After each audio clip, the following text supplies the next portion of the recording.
Yes, Maxine, tonight a boil water advisory continues for thousands of homes and businesses across much of West Baltimore and Southwest Baltimore, as well as Southwest Baltimore County. And there's still no word on how bacteria got into the water supply at a Baltimore fire station and 2 police facilities. Day 2 of water distribution for thousands of people. 3 gallons per household handed out at 3 sites today. Just a day after news broke of West Baltimore's water supply testing positive for contaminants in 3 locations. Here at the Engine 8 fire station and 2 nearby police facilities. Jugs of water arriving an hour late this morning at this distribution site in Southwest Baltimore County. I'm here to try to get some water. As the questions continue, from residents being told to boil any faucet water at home in the meantime. How long is this going to take place?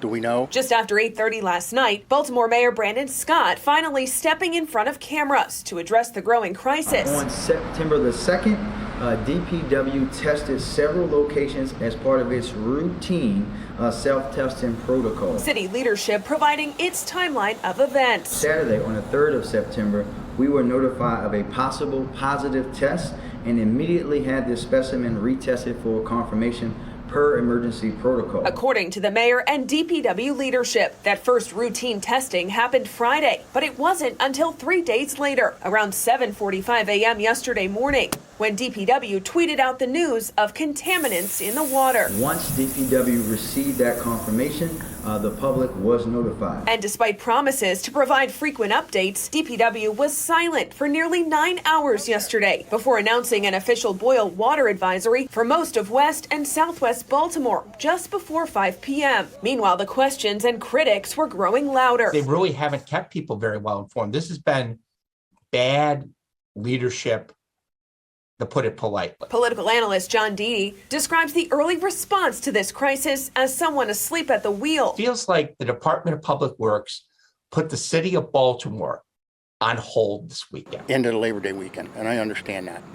But this should take precedence over anything. But for a public health crisis to rear its head over a holiday weekend. E.coli wasn't on vacation. This is a serious health matter. Some say it's no excuse. That's not a good answer. Government is a 24/7 job. The 911 operators were working this weekend. Now, this morning, I questioned both the mayor's office and the Baltimore City Department of Public Works about the testing timeline and results. I asked the following questions. When did DPW retest water samples after those possible positive test results on Saturday? When did DPW receive those results back? When and how were those results communicated to residents? Was it DPW's tweets on Monday morning? And finally, I asked how they respond to criticism of the city's response, given the magnitude of this public health matter. And so far tonight, 5 p.m. tonight, those questions have not been answered. Reporting live, Amy Simpson, Fox 45 News. All right, Amy, thank you. Now, if you drank any of the water, doctors say you should watch out for any possible or common symptoms like stomach cramps, vomiting, diarrhea, or fever. Symptoms usually appear within 2 to 4 days. If you think you have any of these symptoms, you should reach out to your doctor for treatment. And here are some things that you can do without boiling your water if you live in the affected areas. You can wash your clothes, dishes, clean surfaces, and shower with tap water without boiling it. However, pets are not affected by contaminated water in the same way humans are. But if you're concerned, you should give them boiled water. You shouldn't drink or cook with tap water without boiling it first. You know, this is something that the water is shown to have a higher than safe level. I mean, it should not have this bacteria in it. It would not be safe to drink it.